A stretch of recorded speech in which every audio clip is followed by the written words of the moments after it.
mes frères, que nous puissions pratiquer le processus de réconciliation dans l'Église. Comment ça se fait? Et comment on transforme les conflits en des témoignages? Comment les sujets, les circonstances qui nous ont mis en désaccord peuvent devenir des témoignages qu'on va raconter demain? Je connais des bons frères, des bonnes amitiés, de bonnes relations de fraternité, mais qui n'ont pas toujours commencé au bon endroit. Ça n'a pas toujours commencé par une belle histoire. Ça a commencé par des incompréhensions, des tensions, mais après, les intentions des uns des autres ont été révélées pendant ces tensions et ont permis des meilleures relations qui puissent exister. Donc, le fait qu'il y ait un conflit, ça ne signifie pas que vous êtes charnel. Le fait qu'il y ait un conflit, ça ne signifie pas que vous êtes mauvais. Le fait qu'il y ait un conflit, ça ne signifie pas que vous manquez le Saint-Esprit. Ça signifie simplement que vous êtes un être humain et que vous avez besoin des autres pour devenir meilleur. Lorsqu'il y a conflit à l'Église, lorsqu'il y a conflit entre frères et sœurs, quand je dis à l'Église, ça ne veut pas dire que ça se passe dans le temple. Non, je parle du fait qu'on se connaît de là.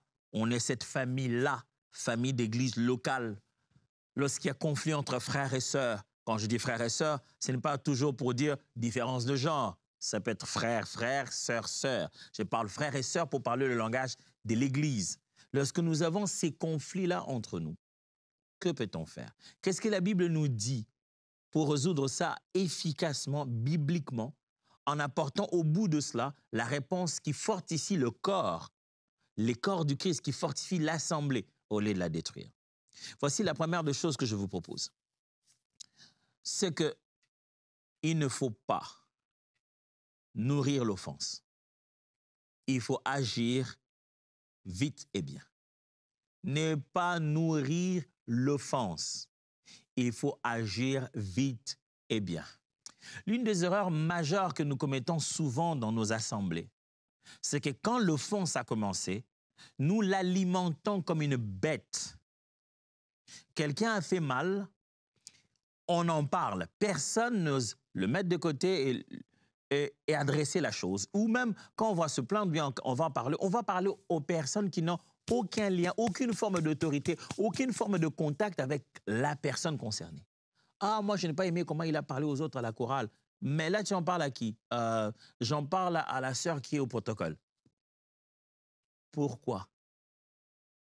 Non, parce que moi, je n'ai pas aimé. Ah, OK. Est-ce que tu veux que ça change? Oui. La Bible propose que tu ailles le voir d'abord. Après cela, tu prennes quelqu'un d'autre pour aller le voir. Pas pour parler à toi, pour aller le voir. Ou après, tu passes à des anciens, à des autorités dans l'Église, à des leaders spirituels qui peuvent aider dans la situation. Ne nourrissez pas l'offense. Ne laissez pas le mal grandir. Vous ne pouvez pas la voir et regarder, ah non, mais lui, il a toujours été comme ça. Mais bon, c'est lui le pianiste de l'Église, hein, mais il a toujours été comme ça. Ne nourrissez pas l'offense. Vaut mieux pour vous encore faire un culte sans piano que de laisser un frère mourir pendant qu'il est en train de vivre une vie d'impureté, vivre une vie d'un manque de respect total aux autres. Je veux dire, alimenter, continuer à faire grandir son mal, et vous excusez ça au nom de son talent, vous êtes en train de nourrir aussi l'offense dans ces cas-là. Il est important d'agir au moment où l'offense se manifestait, d'agir vite et bien. Vous laissez, ah non, ce frère-là, il a toujours eu un langage léger comme ça. On ne sait pas pourquoi il parle comme ça aux sœurs. Oh, il parle comme ça aux sœurs, en public. Vous savez, vous trouvez que son langage est vraiment impudique. Et il joue avec les mots. Si on tente de le condamner, il le donne dans un autre sens. Vous savez, vous avez vu ça. Et vous avez laissé cela se cultiver. Et vous n'avez pas eu le courage de pouvoir redresser cela de façon ferme, avec douceur. Vous êtes en train de nourrir l'offense, de nourrir un mal, pendant que vous pouvez agir vite et bien. Mais aussi, vous avez été touché. Quelqu'un a fait quelque chose qui vous a fait mal. Un frère a parlé, une sœur a tenu un langage, ou il a posé un geste. Que pour vous, ça vous a offensé, vous êtes dérangé par ça. N'allez pas vous promener avec. Résolvez le problème, vite et bien. Dites-lui, mon frère, là, tu m'as mal fait. Tu as mal fait à mon cœur. Vaut mieux encore lui donner l'occasion de tourner tout de suite et dire « Oh, désolé, je ne savais pas, c'est pas ce que je voulais dire. » Il peut s'arranger vite. Je vous assure que vous dormirez en paix, croyez-moi, je vous assure. Je n'ai pas suffisamment des barbes blanches pour vous prouver que j'ai beaucoup duré sur la terre, mais les peu de jours que j'ai fait sous le soleil, mes amis, vous aurez un meilleur sommeil si vous en parlez au même moment. Si vous résolvez le problème et vous donnez tout de suite à quelqu'un l'opportunité et l'occasion de soit se racheter, soit de corriger le problème s'il existe. Vous allez rester en paix, je vous assure. Mais si là, pendant ce moment-là, vous vous dites « Ah, mais écoute, moi, je n'ai pas compris ce qu'il voulait dire, je préfère en parler à d'autres personnes, je ne vais pas lui en parler. » Vous nourrissez l'offense. Proverbe chapitre 19, verset 11 dit « La prudence rend l'homme patient, et sa gloire est de laisser passer les offenses. » Il dit « La prudence rend l'homme patient, et sa gloire est de laisser passer les offenses. » Il dit l'homme patient est connu, il est par le fait qu'il est prudent. Et on le respecte parce qu'il peut voir quelqu'un faire un mal. Au lieu de continuer à retenir ça dans son cœur. Là, il lui m'a fait mal. Il laisse passer. Ne nourrissez pas l'offense, même pas dans votre cœur. Ne restez pas là. Lui, vraiment, ce qu'il m'avait fait dans la vie, vraiment, non, non, non, non. Dans cette église, moi, je n'ai jamais oublié. Ce jour-là, le frère James avait dit, pourquoi tu nourris l'offense comme ça dans ton cœur? Laisse passer. Matthieu chapitre 18, verset 15. Si ton frère a péché, va et reprends-le entre toi et lui. S'il t'écoute, tu as gagné ton frère. Allez voir, vous deux. Fixez le problème. S'il y a un problème, là où ça devient grave, quand on a des conflits entre frères et sœurs, c'est que quand il y a eu un problème, tout le monde s'est tué, tout le monde a laissé passer. Ou alors, quand il y a eu un problème, personne n'a rien dit, mais quelqu'un d'autre a gardé cette offense-là dans son cœur, il est parti avec. Ça s'est passé quelque part un jour dans la retraite, mais toute l'Église le sait maintenant. Mais c'était une retraite où vous étiez seulement à 5. Comment nous tous on sait si aucun d'entre vous n'en a parlé? Non, moi, je n'ai pas été d'accord du tout de ce qu'il avait dit ce jour-là. Est-ce qu'il sait que tu n'as pas été d'accord? Pourquoi tu as fait une telle évangélisation? Le nombre de personnes que tu as contactées avec ce conflit, ça aurait pu te permettre de gagner beaucoup d'âmes à Jésus. Les problèmes entre frères et sœurs, meilleure façon de faire avec, ne nourrissez pas l'offense. Si vous avez été touché, ne passez pas votre temps à vous réjouir de la blessure que ça a causée. Ne nourrissez pas l'offense. Ne laissez pas le mal grandir sans l'adresser clairement. Et quand je parle d'adresser, il faut aller directement vers la personne. Donc, il faut agir vite et agir bien. Deuxièmement, pardon illimité, racine d'amertume arrachée. Vous voyez comment j'écris ça? Pardon illimité signifie racine d'amertume arrachée. Quand vous voulez bien vivre entre frères et sœurs dans les conditions de conflit dans l'Église, vous ne devez jamais vous placer des barèmes, des limites de pardon. En vous disant, moi, si tu fais ça, je pardonne, moi, tu fais ça, je pardonne, mais il y a des choses que je suis aussi un être humain, je ne peux pas pardonner. Si vous vous êtes donné déjà vos petites limites de pardon, le diable va tout le temps s'amuser avec. Mais quand vous êtes prêt à pardonner, la Bible dit, l'amour pardonne tout, supporte tout. Là, vous êtes en train d'arracher les racines de l'amertume et de la rancune. Vous ne pouvez pas vivre une vie amère si vous êtes prêt à pardonner. Oh, je ne suis pas en train de dire que vous serez prêt à pardonner chaque fois à l'instant. Non. Il y a des choses qui font tellement mal que ce n'est même pas le pardon que tu n'as pas réussi de faire. Tu t'en es pas encore remis, en fait. Tu ne sais même pas dire. C'est pas que j'en ai contre lui ou après lui, mais je n'en reviens pas seulement. Ça prend du temps d'aller, des fois, repérer où se trouve le mal, où est-ce que ça m'a fait mal. Mais lorsque le pardon est ouvert et qu'on l'accorde à chaque moment, on l'accorde à tout le monde, on l'accorde 70 fois, 7 fois, on est en train d'enlever les racines de l'amertume. Ça empêche à ce que tu deviennes méchant. Parce qu'à l'église, de fois, vous serez étonné de voir le degré de méchanceté des gens. Ouf! Vous regardez un responsable de la chorale, des protocoles, de l'intercession, de la technique, au milieu de médias. des responsables, je ne sais pas moi, de quelle activité, vous le voyez riposter avec tellement de méchanceté. Parce qu'il a eu quelques parcelles de pouvoir, il s'est dit, j'ai toujours dit ici, si tu viens en retard, tu ne serviras pas. Mais il ne l'a pas fait par discipline. Il l'a fait parce qu'il voulait riposter quelque chose. Oui, toi aussi, ce jour-là, tu avais fait ceci. On sent de la vengeance. Mon ami, si tu pardonnes quelque chose qui t'a été fait dans l'Église, tu n'y restes plus en te disant, j'attends mon occasion ou moi aussi, je lui ferai la même chose. Ne fais pas ça. Je t'en supplie. Pardonne. Bats-toi avec, mais finis par pardonner. 2 jours, 3 jours, je ne sais pas combien de temps ça te prend, mais ne fais pas de cela un moyen, une raison de riposter par une vengeance. Déracine l'amertume au-dedans de toi.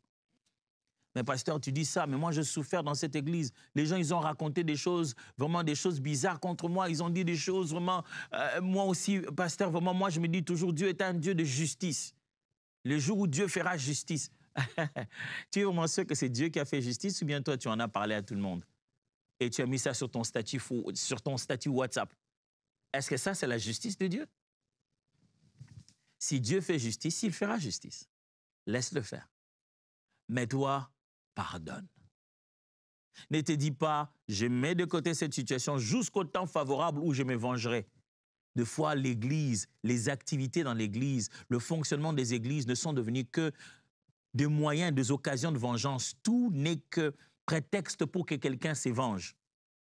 Dans ma petite vie de pasteur, des fois, tu regardes une situation, tu te dis, wow, là, il s'est vengé, littéralement, parce qu'il a une meilleure position, il est en meilleure condition. Il s'est vengé. Il est en train de dire, moi, quand on m'avait suspendu, personne ne s'occupait de moi. Maintenant, c'est son tour. Oh là là. Alors, on veut résoudre les conflits dans l'Église. Le pardon doit être illimité. Ouvrez votre cœur à pardonner à tout moment. Matthieu 18, 21 à 22 dit. Matthieu 18, 21 à 22. Alors Pierre s'approcha de lui et dit, « Seigneur, combien de fois pardonnerai-je à mon frère lorsqu'il péchera contre moi? Serait-ce jusqu'à 7 fois? » Jésus lui dit, « Je te le dis jusqu'à 7 fois.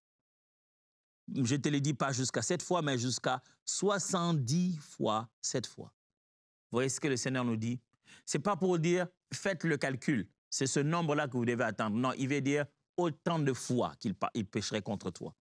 Hébreux 12, 15 dit, « Veillez à ce que personne ne s'éprive de la grâce de Dieu, à ce qu'aucune racine d'amertume ne germe et ne cause du trouble et que plusieurs n'en soient infectés. » Veillez, pas d'amertume. Troisième chose, lorsqu'on veut résoudre des conflits entre frères et sœurs dans l'Église, la restauration en douceur et des limites saines. La restauration en douceur est le placement des limites au milieu de nous qui soient des limites saines, bibliques. Je m'explique. Si on veut bien résoudre le conflit et efficacement dans l'Église au point de transformer les gens dans les conflits, on doit croire à la restauration en douceur. On doit croire que les gens changent, s'améliorent, reviennent à ce qu'ils étaient avant, deviennent meilleurs que même hier, et ça se fait progressivement. L'Église de foi a cette tendance, derrière la discipline, les gens expriment leur vengeance, leur complexe, leur méchanceté, je viens de le dire. Quelqu'un a péché, quelqu'un a commis une erreur, quelqu'un a mal parlé, on est dans un contexte de conflit. Tous les conflits ne se résolvent pas par la suspension. Toutes les mesures ne viennent pas apporter la grâce. Non, pas du tout, je vous assure. Il y a des fois des mesures que l'on impose sur des gens qui les font plonger davantage dans le mal. Et pire encore, souvent à l'église, une fois que tu as une mesure, on te met dans un coin où tout le monde t'oublie. C'est fini. On t'a emprisonné pour la vie.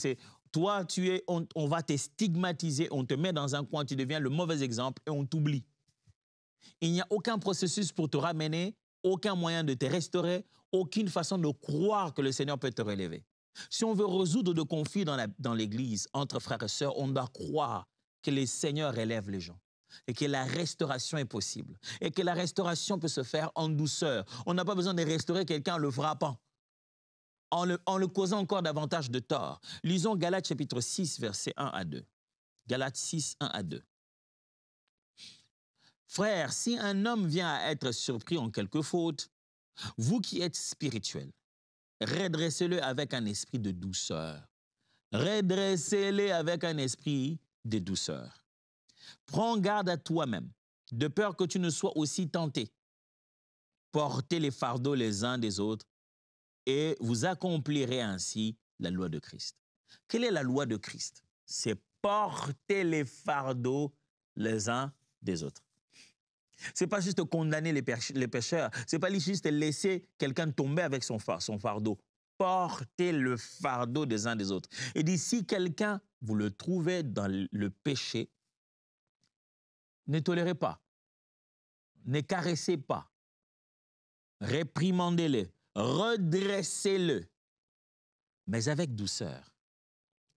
C'est-à-dire en étant conscient que toi-même, tu peux être aussi tenté. Le mal doit être connu, exposé et condamné pour qu'on n'en prenne pas exemple. Pour que plutôt on ne commence pas à suivre ça. Que l'exemple soit le mal est condamnable. C'est ça, tout le monde doit garder ça dans sa tête. Et pour qu'on ne puisse pas commencer à imiter le mal. Mais on doit le faire avec douceur. On doit le faire avec confiance de la restauration que l'Éternel apporte. Si nous sommes dans un contexte où l'erreur n'est jamais tolérée, personne ne peut avoir commencé par une erreur demain devenir meilleur, c'est ce qui rend les conflits difficiles à résoudre dans les églises. Et c'est ce qui fait monter l'hypocrisie. Parce que les gens se disent, aujourd'hui, qu'on me trouve dans une erreur, qui croira en moi demain? Qui croira en moi demain que j'ai été restauré? Et les gens deviennent hypocrites, chacun cache son erreur. Jusqu'à ce que le diable s'en réjouisse et sache que cette personne maintenant commence à devenir grande, elle commence à devenir meilleure. C'est l'occasion d'exposer ses erreurs. Comme ça, on va faire tomber tout ce que le Seigneur a placé en lui. Pourquoi? Parce que le cadre de l'église locale s'est dit, une erreur, ça suffit. Une faute, c'est terminé. Mais cette sœur-là, elle n'a fait que colporter les mauvaises nouvelles par-ci, par-là. Elle, c'est une colporteuse. Je ne veux rien avoir avec elle. Est-ce que ça change ça aussi dans la vie? Est-ce que quelqu'un peut changer, Dieu peut changer quelqu'un comme ça? Ouais, je sais que Dieu est puissant à le faire, mais entre-temps, vraiment, moi, je veux... Frères et sœurs, nous devons croire à la restauration en douceur. Que le Seigneur rétablit, répare, corrige. Si vous ne croyez pas que les gens sont réparés chez Dieu, pourquoi vous venez à l'église? C'est le grand endroit où il a dit, venez à moi, vous tous qui êtes fatigués et chargés. C'est là qu'il nous répare, c'est là qu'il nous travaille. Si on ne se le donne pas dans la résolution de conflits, la possibilité qu'une personne peut devenir meilleure demain, c'est comme ça qu'on les condamne. C'est comme ça qu'on ne les accompagne pas pour qu'ils deviennent meilleurs. 2 Thessaloniciens, chapitre 3, verset 15. Ne les regardez pas comme un ennemi, mais avertissez-le comme un frère. Waouh! C'est ça l'orientation que Paul donne. Il dit, mais ne le regardez pas comme un ennemi. Avertissez-le comme un frère. C'est étonnant de voir qu'à l'église, on se regarde comme des ennemis. Vraiment comme des ennemis. Et en plus, on ne se donne aucun avertissement, aucun redressement, aucune parole directe pour dire « Non, non, non, ça c'est la dernière fois, plus jamais, on ne veut plus entendre ça ». C'est ce que ça signifie. Mais on préfère regarder « je ne veux même pas lui parler, non, non, je ne veux même pas le voir ». Mes amis, on doit croire que quelqu'un qui a commis un mal peut être restauré. Mais dans ce même contexte-là, on peut être capable de poser des limites bien saines. C'est pourquoi on parle ici d'avertissement. C'est dit, telle chose a eu lieu. Vous l'avez fait, vous êtes condamnable. Mais ça ne signifie pas que vous n'êtes pas restaurable. Ça signifie plutôt qu'à partir d'aujourd'hui, cette limite doit être vue et claire de tous. On ne dépasse pas ici. Pasteur, tu sais, d'ailleurs, ce jour-là, ce frère-là, moi je n'aime pas. On était avec lui et puis il a commencé à me parler comme si, voilà, il voulait une relation avec moi. Il vient à peine d'arriver à l'église, il commence. Moi, je n'aime pas trop des frères qui sont comme ça. Autant vous pouvez aller le voir. Ça ne suffit pas nécessairement qu'il est coureur de jupons. Moi, je connais des frères sérieux, craignant Dieu sincèrement, dont j'admirais la crainte de Dieu d'ailleurs en ce moment-là. mais qui était nul en matière de relations humaines et particulièrement en matière de pouvoir aborder une sœur pour bâtir une relation. Le frère, ils étaient juste nuls d'une manière incroyable. Nuls, déchets nuls. Il se retrouvait donc en 3 mois en train d'avoir des convictions, genre Dieu m'a certainement parlé pour cette sœur, Dieu m'a certainement parlé pour l'autre. À peine que Dieu lui a parlé pour celle-ci, il est allé et celle-là, elle n'a pas donné réponse claire. Tout de suite, Dieu lui a parlé que c'était pas celle-là. Tu te rends compte qu'il est perdu. Il est spirituellement perdu. Au fond, il n'a pas mauvaise intention. Mais il est juste mauvais. Il ne sait pas comment s'y prend à la chose. En moins de 6 mois, il a parlé à 4 sœurs. Et les 4 sœurs, malheureusement, elles ont appris, elles s'en sont parlé entre elles. Ce frère-là n'est pas sérieux. Il s'est mis à parler à toutes les sœurs, mais il ne l'avait pas fait simultanément. Si on ne peut pas croire qu'il peut s'arranger, s'améliorer dans ça, on ne peut pas bien résoudre des conflits à l'Église. Mais on doit aussi placer des limites et lui dire, frère, ça ne se passe pas comme ça. Tu ne te mets pas à frapper à chaque heure comme si tout le monde ici n'existait que pour toi. Tu devais plutôt prendre du temps de te préparer avant un engagement. Les limites doivent être placées autant que la restauration doit être acceptée et préparée et même encouragée. Quatrièmement, souvenez-vous, en cette fin de semaine, nous sommes en train de parler de ce contexte de conflit entre frères et sœurs dans l'Église. J'ai appris ensemble avec nous que la première des choses, c'est n'est pas nourrir l'offense. Il faut agir très vite. Ne laissez pas le mal grandir. Deuxièmement, je dis, on doit avoir un cœur qui pardonne, préparé à un pardon illimité. C'est ça qui déracine les racines de l'amertume et de la rancune dans nos cœurs.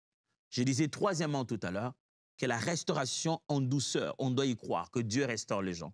Mais on doit aussi croire que les limites saines doivent être posées. Quatrièmement, unité qui attire l'onction. Quand on veut résoudre le problème dans l'Église, on doit privilégier une unité qui attire l'onction. Pourquoi je dis ça? Parce que des fois, on privilégie les apparences qui font fonctionner le culte plutôt qu'une unité des cœurs qui attire l'onction de Dieu. Tout le monde est bien habillé comme à la chorale. Aujourd'hui, tout le monde en bleu, tout le monde est en bleu. On donne toutes les apparences extérieures d'être ensemble, mais on n'y est pas. Et la gloire de Dieu ne descend pas sur ça. Je préfère encore qu'avant que vous puissiez monter sur ce podium pour chanter, vous vous êtes engueulé grave pour résoudre un problème, avec humilité. Et vous vous êtes demandé pardon. Et vous êtes monté sur cet endroit-là, complètement transformé. Au lieu de chacun cacher un mal, je préfère encore avant de monter, vous appeliez la personne dont vous vous plaignez, vous le mettez de côté, vous lui parlez sincèrement. Et vous montez là-bas avec unité des cœurs. Psaume 133, verset 1 à 3, il dit. Cantique de degrés de David. Oh, qu'il est beau, qu'il est doux pour des frères de demeurer ensemble. C'est comme l'huile précieuse qui, répandue sur la tête, descend sur la barbe d'Aaron, qui descend sur les pans de ses vêtements. C'est comme la rosée d'Hermon, qui descend sur les montagnes de Sion, car c'est là que l'Éternel envoie la bénédiction, la vie et la vie éternelle. Vous voyez ça? L'unité. Quand les frères sont ensemble, quelle onction descend. Jean chapitre 17, verset 21. Afin que tout soit un, comme toi, Père, tu es en moi, et comme je suis en toi, afin qu'eux aussi soient en nous, pour que le monde croie que tu m'as envoyé. Jésus insiste sur l'unité comme un signe fort qui poussera au monde de croire que Jésus est vraiment venu du Père et qu'il est vraiment le sauveur de l'humanité. Comment le monde le sait? À travers notre unité. Privilégions l'unité. Dépasse tes intérêts personnels. Privilégie l'unité. Et en fin de compte, le 5e point, c'est quand l'accord n'est pas possible, chercher la médiation et la paix. Il y a des fois où l'accord n'est pas possible. On n'arrive pas à s'accorder. On tente, mais ça ne marche pas. Ça ne marche pas du tout. Ce n'est pas qu'on est mauvais. Ce n'est pas qu'on n'est pas, on est pas saint, on est pécheur. Non. Il y a des moments très difficiles comme ça dans la Bible où l'accord n'a pas marché. Paul ne veut pas de Jean-Marc. Il dit non, pardon, je ne veux pas l'avoir. Il nous a abandonnés comme ça, je préfère voyager seul. Mais plus tard, vous verrez dans ses épîtres, ça ne veut pas dire qu'ils ne se sont jamais parlé. Il parle même de lui. Il réussit finalement à être encore ensemble avec lui. Mais il arrive des fois que l'accord devienne très, très difficile. Et que des fois, on a besoin d'une tierce personne pour venir nous faciliter. Ça ne veut pas dire qu'on manque de maturité. Ça ne veut pas dire qu'on n'est pas spirituel. Mais c'est une bonne procédure biblique. Romains 12, 18 dit, « S'il est possible, autant que cela dépend de vous, soyez en paix avec tous les hommes. » Acte 15, 39, 41 dit, « Une contestation assez vive eut lieu, de sorte qu'ils se séparèrent l'un de l'autre. Barnabas prit Marc avec lui et s'embarqua pour Chypre. Paul choisit Silas et partit. Après avoir été recommandé par les frères à la grâce du Seigneur, il traversa la Syrie et la Sicile en fortifiant les églises. » Deux missionnaires, la Bible dit, une contestation assez vive eut lieu. C'est peut-être beau à entendre, mais pas bien à vivre. Contestation vive, c'est-à-dire qu'il y a eu vraiment une grosse contestation. Dit non, non, moi je ne pars pas avec Marc, je ne veux pas. Non, non, je ne veux pas. Toi tu pars avec Marc, moi je pars avec Silas, je ne veux pas de ce gars. Mais après, ça continue. Mais ils n'étaient pas seuls, il y avait les autres frères de Syrie et de Sicile. Mes amis, quelquefois, vous ne trouverez pas de solutions seules à l'Église entre frères et sœurs. Demandez de la médiation, ce n'est pas de l'immaturité. Demander de la médiation, c'est la maturité. Entendez-vous parler, vous dites, je pense qu'on a peut-être besoin d'une tierce personne, quelqu'un de mieux qui peut participer à ça. On a passé une longue semaine parlant de conflits. Avant de finir, j'aimerais prier pour nos cœurs parce que ce n'est pas facile. Laissez-moi prier. Seigneur, on sait beaucoup de choses sur le conflit. D'ailleurs, on sait exactement ce qu'on doit faire. Mais après, le cœur devient juste lourd. Il n'est pas prêt à partir, il n'est pas prêt à le faire. Il n'est pas habitué, il ne se sent pas prêt à le faire. Mais mon Dieu, je t'en prie, aide nos cœurs à t'obéir. Mon âme obéit à la parole de Dieu. Ne te laisse pas te promener dans l'orgueil de ton être. Mon âme obéit aux Saintes Écritures. Je le prie pour moi et je le prie pour tous mes frères et sœurs qui m'ont écouté durant toute cette semaine. Au nom de Jésus. Amen. Merci beaucoup pour cette semaine. Je vais vous revoir à partir de la semaine prochaine, mais je tiens à vous rappeler que cette œuvre de EMCI TV est une œuvre qui a besoin de vous. Besoin de vous en tant que partenaire sous toutes les formes. Chaque fois, on ne cesse pas de vous rappeler cela, que nous sommes ensemble dans cette mission d'amener la parole du Seigneur dans chaque maison de la francophonie. Vous voulez devenir partenaire de EMCI TV? Très simple. emcitv.com/don. Vous trouverez un formulaire, inscrivez-vous et devenez partenaire. Donnez ce que Dieu vous a mis à cœur, au rythme qu'il vous a permis d'avoir, mais participez pour permettre à cette œuvre d'aller plus loin. En même temps, si vous me suivez sur YouTube, pourquoi pas? Allez juste cliquer là-bas, abonnez-vous sur la chaîne YouTube de EMCI TV et cliquez la cloche. Comme ça, vous avez tout le temps des rappels qui vous rappellent et qui vous disent que l'émission a déjà commencé. Parce que maintenant, ça vient de finir. Dieu vous bénisse et bonne semaine.